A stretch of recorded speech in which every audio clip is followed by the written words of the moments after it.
For antiwar.com, I'm Scott Horton. This is Anti-War Radio.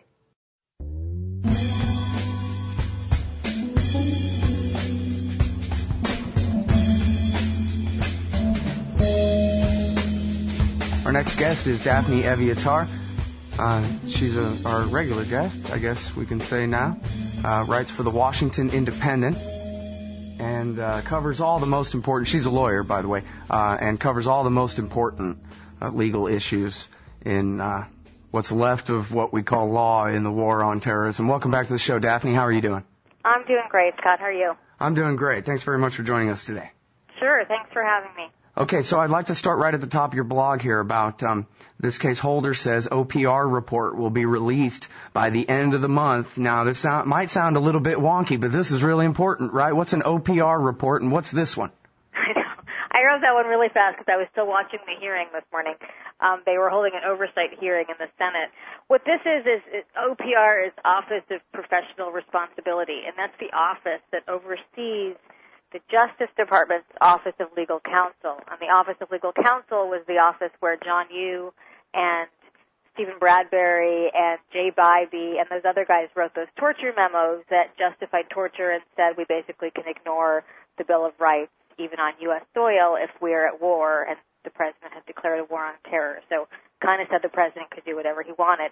So there's been this investigation going on for a couple of years now by what's called the Office of Professional Responsibility to see if those lawyers violated legal ethics rules of the Justice Department. And what's been leaked out so far is that they find that, yes, they did violate those rules, but the Justice Department has not released the report yet, and it's been at least almost a year since the report was finished. So what they've been doing is giving it to the lawyers who were the subject of the report, like John Yoo and Bradbury, letting them review it and respond to it, and then the office responds to them. So it's been this whole bureaucratic process. And for months and months, Holder has been saying he's going to release this report, and this morning, again, he testified that he thinks it will finally be released by the end of this month. Mm-hmm. Now, in January, if I remember right, with 5 days left in the Bush term, this guy Bradbury, not Ray Bradbury, but some other Bradbury, although he might fit as a good character in Fahrenheit 451 now that I think about it. But he actually rescinded the memos, right? Just like a fireman would. He got rid of the written documentation, and basically, if I'm no lawyer, but if I interpret this right, this was an admission by the White House Justice Department that, nah, just kidding, this isn't really the law, and we know it's not. Right. So aren't they admitting that they're guilty of whatever they're being investigated for here? Well, they wouldn't put it that way. I mean, you could certainly read it that way. What they're saying is, and this is what lawyers will always say is, look, there's different ways to interpret the law. There's room for disagreement. But then there's a line that gets crossed where it's not just a reasonable interpretation, but it's unethical. And then there's another line where it's actually illegal, where it's intentionally interpreting the law in the wrong way. And that's a somewhat different question, but this question of if it's unethical, that also suggests that they intentionally were twisting the law. And so if that's what the report says, that certainly provides a lot more support for the idea that some of these lawyers should be prosecuted because they were maybe getting instructions from higher up to come out with certain outcomes in these memos to say, okay, we can justify torture and this is how we're going to do it. That's not just an ethical violation of a lawyer's responsibility, but it could also be part of a conspiracy to commit torture. Mm-hmm. Well, now, let's see. Jay Bybee, I guess, has talked and said, we were just under such pressure and we were in such a hurry. Could that be an actual legal excuse? I mean, I know it wouldn't work for a private citizen, but we're talking about a Justice Department lawyer here, right? Well, actually, now we're talking about a U.S. federal judge. Jay Bybee was confirmed to the Ninth Circuit Court of Appeals right. to a really powerful lifetime position after he approved all of these torture memos. So it's particularly sensitive for someone like him because if the report comes out and says that these lawyers violated ethical rules and gave not just bad advice, but knowingly gave irresponsible advice, knowingly gave advice that they knew was wrong, he could be impeached as a judge. I mean, there's going to be calls for his impeachment, I will guarantee you, if that's what the report says, because that means that you have a sitting federal judge who has perhaps broken the law. Well, now, from talking with the other Scott Horton, who's got the million different letters signifying his degrees and accomplishments after his name here, and has all the law experience. He says, now, look, we got to go through here and we got to measure these memos against the timeline of what we know about who was tortured by who, when, and where, and so forth. And we can see pretty clearly here that the torture began long before the memos were written up. And the CIA called up the Justice Department and said, we decided we're scared, and we want you guys to come up with some legal cover for what we're doing. And that was the chronology proves that was the way that it worked. And so, in that sense, I mean, is there really any other, if that part is right, if you agree with that, is there any way around that? I mean, that to me would spell that that qualifies for, I forgot the exact terminology you used, but that they were, deliberately twisting the law to justify something that they knew was actually criminal. Right. I mean, it really looks like that. And Scott Horton, the other Scott Horton, definitely has been following the stuff really closely. I think what the lawyers would say if, they were trying to defend themselves is they would say, well, we already, we did the research and we advised orally to the CIA that yes, they could do this, but then they wanted us to write it up. So we'd already done the research and already given them the advice, but now we were just writing up the memo. Well, is there proof of that they give them any verbal advice? I mean, No. Did someone say, talk to the Justice Department today and they told us this and that's written down at least, or anything like that? Well, or it would just be their word? It's a great question because that's what the OPR report that we're talking about might reveal. From what we understand, that report, the lawyers who are in that Office of Professional Responsibility had access to the email communications between the lawyers and higher-ups in the Defense Department, the CIA, the President's office, the Vice President's office. I mean, we don't know. No one's seen it officially, but some of that information has been leaked. But that's what that report is looking at, is who gave what instructions to who and when and why. And if they have the email record or other records of, minutes of conversations that were taken, then we can really reconstruct, okay, who said what, who gave what instructions. Because, Scott's right that the memos are really good evidence that they got those legal opinions after they already were torturing people. But it doesn't prove it, right? And if you have the emails, it could support that argument and show that they only got this stuff. They didn't even get the legal advice before they went ahead and did it. All right, now, so if this investigation decides that they did do something wrong, that they knowingly twisted the law, I guess, as you say, then would this just be referred over to the Durham investigation that started out looking into the destruction by the CIA of the videotapes that they made of themselves torturing people, and has now been expanded into, I guess, at least a couple of cases where people were tortured all the way to death? Yeah. Theoretically, that's probably what should happen, but I think that the Attorney General and President Obama have said really clearly that they're not interested in prosecuting these lawyers. So it might depend exactly what comes out in the report, but I think they're going to bend over backwards to not prosecute these guys. And that's just, they're going to be exercising their discretion and say, well, we don't think it's a good idea to prosecute DOJ lawyers. I don't know. It'll be really interesting. I mean, that's why people have been waiting for this report, because if it really reveals that these guys were intentionally, giving bad legal advice, it's going to be really hard for the Attorney General to not do something, right? But he said so many times he doesn't want to that, I don't know, the pressure's going to be on. I would say it should be referred to Durham, but I don't know if it will be. Well, it's a real strange, but, okay, so if it said something damning, that would be the legal process then anyway, if Holder was willing to let it go. It would be folded into Durham's investigation, you think? It could. I mean, I think that the other thing is something like this, it's a matter of professional ethics, so I think what happens then, it goes to like the ethics board, like the American Bar Association or whoever certifies the ability of a lawyer to practice, like they could get their license revoked. That's sort of probably normally where a report like this would end up. It would end up in sort of a licensing situation rather than necessarily a criminal investigation. But again, that's up to the discretion of the Attorney General. Mm-hmm. Well, it really is a big test for the theory of the rule of law, it seems like, and it seems like they're failing so far. I mean, on one hand, you have people literally crucified to death by the empire in Afghanistan, literally, hung from the ceiling and suffocated in the same way, like in the biblical story of what happened to Jesus. And somehow, well, we don't want to go after any lawyers for that. I mean, it seems like at some point these two very conflicting things have to intersect, and something's got to happen. Right. I mean, what Holder would say is, well, we're going after those people, the ones who exceeded the guidelines and killed people. Like, okay, I guess we have to do something about that.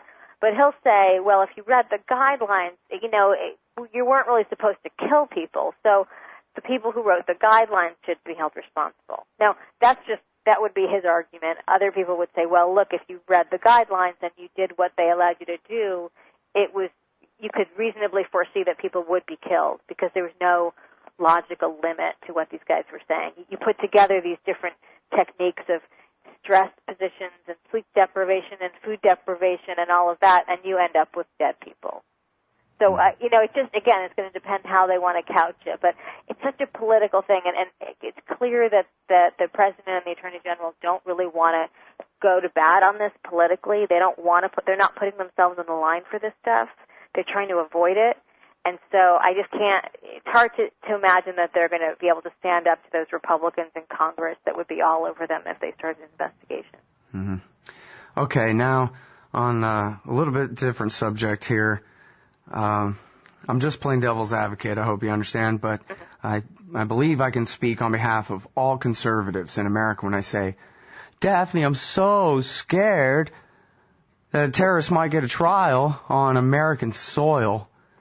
And please, whatever you do, don't bring the boogeyman to these shores to give him a trial. Something's got to be done to prevent Barack Obama and Eric Holder from prosecuting any of these people in a regular civilian criminal court in America. Yeah. You do speak for all Republicans and conservatives, because that's what came up this morning at the Senate hearing. It was amazing. I mean, you just had these Republican senators just repeating themselves over and over about what a terrible idea this was and how he's endangering the American people. But, if you take a step back and you kind of look more rationally at the broader scope of things, I mean, they've been holding trials of terrorists in New York City for decades.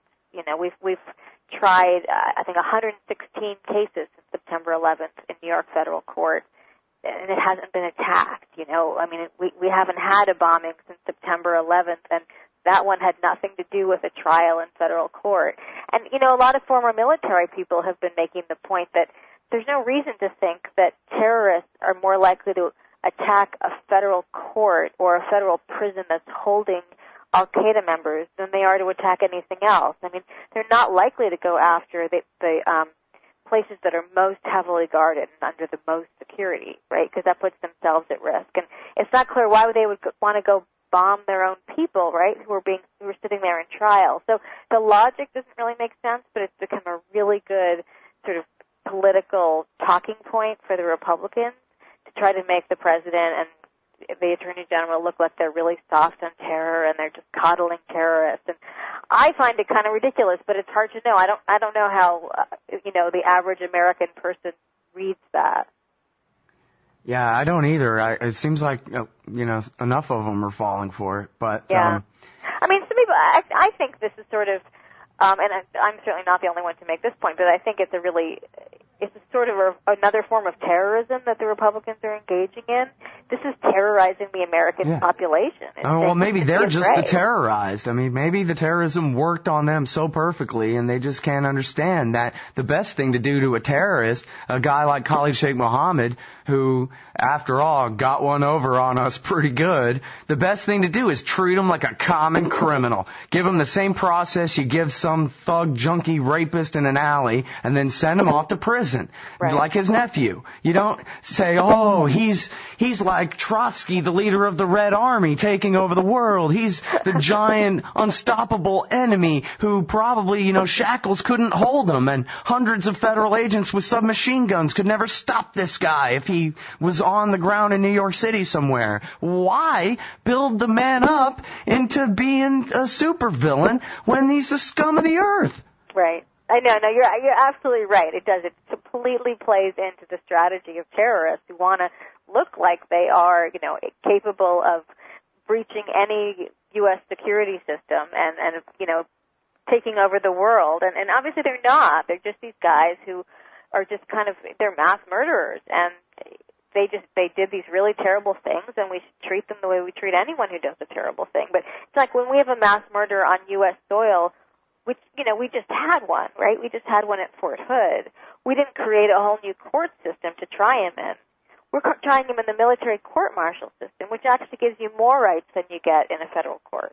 So I think that's kind of amazing that you have, for some reason, you have these Republicans saying that you can't allow terrorists to be tried on U.S. soil or to be held in a federal prison. But when you have an American who does the same thing, Timothy McVeigh, for example, they didn't create a whole new prison system for him. Yeah. Well, it's also ironic, isn't it, that you might be more likely to go free if the military's holding you than if the civilians get a hold of you. And really, is a trial in New York going to be any less of a Star Chamber kangaroo setup than it is down at Guantanamo? In some ways, it'll be different, but will it be qualitatively a more just trial with a more just outcome? I don't know why anyone should assume so. Yeah, I think one of the important things about it is that it's a public trial, so everybody can see what's going on, and you can see that there's a fair system that's being used. It's not like this has to be held off in Guantanamo Bay in secret, and people can only watch it through these video cameras that are on a time delay. And, you can't even really watch a trial at Guantanamo Bay. Like, it's blocked in so many ways. So I think it's really important that they have them here and the American public can see what the trial is. I hope they have television cameras in the courtroom. Yeah, I think it's part of what these trials are for, is to show people that we have a justice system and it's fair. And that also kind of takes the wind out of the terrorist sails, right? Like, they're going to be less likely to recruit new people to attack us if the world sees we just have a fair justice system and we treat anybody who attacks us the way we treat U.S. citizens who attack us. Now, let me ask you a little bit about what's going on with these foreign war crimes prosecutions that are just at the very earliest stages, I guess, in Spain, and then there's been a couple of referrals by some lawyers here or there in Europe, I think, to the international court system, for the prosecution of Americans. And I guess this is just sort of a personal gripe of mine, Daphne, is I'm really hung up on the Declaration of Independence, and I just cannot stand the idea that any American, even George W. Bush, the lowest of us, would ever be shipped off and tried in a foreign court system for crimes that they committed here. I guess maybe turn them over to the Iraqis would be fair. But the idea of Europeans trying Americans without their Bill of Rights, bothers me as much as Americans trying these terrorists without their Bill of Rights. And it's why I'm so insistent on the idea that the American justice system ought to be prosecuting, let's get to Khalid Sheikh Mohammed later. Let's do Dick Cheney and George Bush and John Ashcroft and George Tenet especially, and all these guys right now. And then, we'll prove why we are a society based on law and justice that doesn't deserve to be attacked. At the same time, we'll be preventing any threat to, any erosion of our country's independence from the old world, which is what seems to be happening here on one level. It's a really interesting point, and I haven't really heard people make that point, which is that one reason we should be prosecuting is because that would mean that other countries couldn't do it. The only reason, like Italy, for example, recently criminally convicted a bunch of CIA agents saying that they had participated in the extraordinary rendition of an Italian citizen and torture and all of that. And the reason they were able to do that is because the United States has refused to prosecute it. So as a result, generally the way this works is sometimes the European court will take something up when the U.S. court is refusing to do it, if it involves some of their own citizens. And I think it's a really good point that needs to be made that we are just sort of deferring to these other countries and allowing them to decide how our leaders should be treated, since we're too cowardly to actually investigate our own former leaders and see if they committed crimes. I think that's a really important point. Well, and that's the whole thing about being the government is you get to decide all conflicts, including ones that include yourself. But the point of having a system where it's a supposed self-government where we elect each other to fill these roles or what have you is to kind of dilute the permanence of the state in that sense, and have it where people's ambitions inside the government structure are fulfilled by attacking each other, right? The ambition must be made to counteract ambition, is the way James Madison said it in Federalist 10. That if you want to be a powerful prosecutor, you know it'd be really great for your career, take down the former vice president of the United States. That's how to become powerful yourself in our system. That's how it's supposed to work, but it seems like that's really broken down. It has, you know, and I gotta say it's disappointing because I think, you know, sometimes I watch Eric Holder when he's doing these sort of testimonies like he did this morning, and you get the sense he's sort of struggling to do the right thing. But you also get the sense he just doesn't have the kind of the willingness to really go up against political powers that are pushing against him. And so whether it's looking back at the prior administration and seeing who committed crimes and having the courage to investigate them, he's just not willing to do it. And currently, you know, I think this decision about bringing the 5 9/11 suspects to New York, it's also, there's this problem where he also decided these 5 other guys should be tried by military commission. But he can't really explain why. He's done a really bad job of explaining why you're going to have these 2 different justice systems and why some people deserve the better one and some people deserve this new, untested one that it's not really clear how it's going to work. And it just kind of makes him look weaker. If he could have just stood up and said, look, we believe our federal court systems are the way that we try crimes in this country, and that's the way to go, and that's what the Constitution says. Everybody goes there. He could have been more consistent. But I feel like he ends up looking really weak because he's afraid to kind of either take on the prior administration or take on the Republicans in Congress who are saying that you have to try all these guys with military commission. Well, which is just a continuation of the way it's been. I mean, John Walker Lynn got 20 years in prison after a civilian trial, and Yasser Hamdi got set free. And they were both, you know, born in America, arrested in Afghanistan, feet from each other or something. There never was a rhyme or reason to any of this, right? From Padilla, if there's a rhyme or reason to it, it seems to me, and I don't really mean to sound so hyperbolic, I really do. I can only measure, the only way I can figure it out. The difference is that the less guilty you are, the more of a military-style Rumsfeld way of trial process you're going to get. And so for somebody like Khalid Sheikh Mohammed, who confessed his guilt to Al Jazeera before he ever got captured, we'll just go ahead and prosecute him because it's guaranteed. But then somebody like Omar Khadr, who was the kid who we all know was innocent of even throwing the grenade, and that's not a war crime in the first place, and they threatened to kill his parents if he didn't confess and all that. They're just intent on doing something with a military tribunal and convicting him. They've let hundreds and hundreds and hundreds of Guantanamo detainees go, but for some reason, Daphne, they've decided, no, we're getting this kid no matter what, and since he's innocent, we're going to try him in Guantanamo, not in New York. I mean, isn't it strange? I'm really puzzled, frankly. I don't know what to make of it. I agree with you, and I think, you know, some of it might just be, again, that it's, you know, maybe the stories surrounding certain people or the attacks that they're associated with makes it just politically difficult to let them go. But I think it's, you know, Eric Holder has said now a bunch of times, basically, that he's deciding where to try these guys based on where he thinks he can get a conviction. And so he's basically saying that when the evidence isn't good enough to send them to federal court, we're going to send them to a military commission. And it's just what you're saying. It's like, oh, so we're going to give them less justice because we don't have as much evidence against them? I mean, it doesn't make any sense. They should carve that quote on his tombstone one day. I mean, that's really great for an Attorney General of the United States to go ahead and say something like that out loud.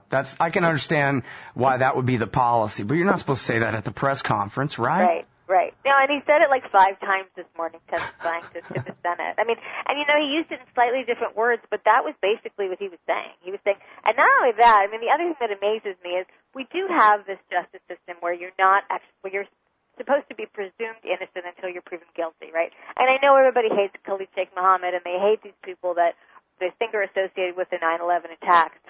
But everyone in Congress, and including the Attorney General himself, is saying, these guys are guilty. We're going to convict them. There is going to be no mistake. We are going to win. I was like, well, but we haven't had the trial yet. I mean, isn't that what the trial's for? Can't we at least pretend that we have a justice system that's going to find out what happened?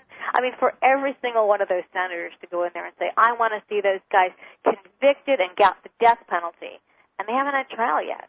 Well, and Kind of sick. you know, I've always thought from the time I was a little kid, and I'm pretty sure, Daphne, that I didn't make this up. I must have learned this from somewhere, and I thought that it was one of those kind of basic understandings that goes along with, yeah, you have regular elections, and unlike the Soviet system, there's actually a choice between the two, and this and that, that if somebody is tortured, then by definition, they've done their time.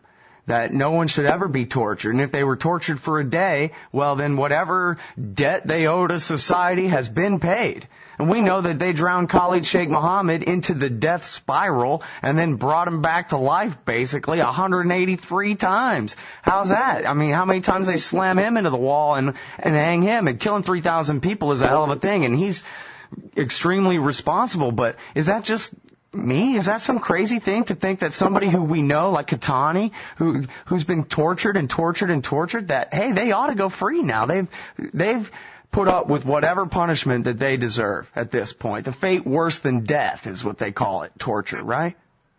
You know, I mean, it's interesting. I think that, again, like politically, that just would never work. I don't think there's actually since we're not supposed to torture people, there aren't really rules that saying, well, if we do, they get to go free. There are rules saying that if we torture them, we don't get to use the evidence that we got through torturing them. So that's clear that you're not allowed to bring in that evidence. But I don't think you're ever going to get a prosecutor in any of these cases to agree to say, we're not going to prosecute because they were tortured and they suffered enough. Like, you know, that's... But I didn't make that up, right? I mean, because I've known that I've thought that from a time when I was so young that it couldn't have possibly been my idea. I thought that was sort of something everybody believed. No?